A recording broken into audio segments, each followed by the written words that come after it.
Iki lho Lur, ana adu mangan sing ruweceh banget tapi rasane widuk tenan. Gawe carane masak iku pisanane iwak pindhange digoreng dhisik Lur, digoreng nganti garing kemringsing. Lah iwak pindhange sing dipilihke ya jenis iwak pindhang sing cilik-cilik, pindhang krincik utawa pindhang cecek ngono kae lho nek ngarani.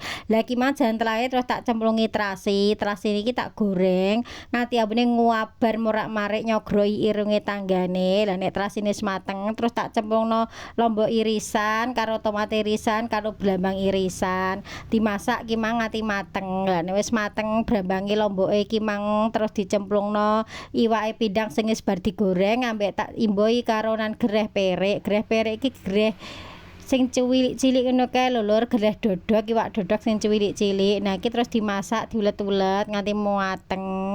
Lah nek wis mateng terus disokno ning gone jero piring.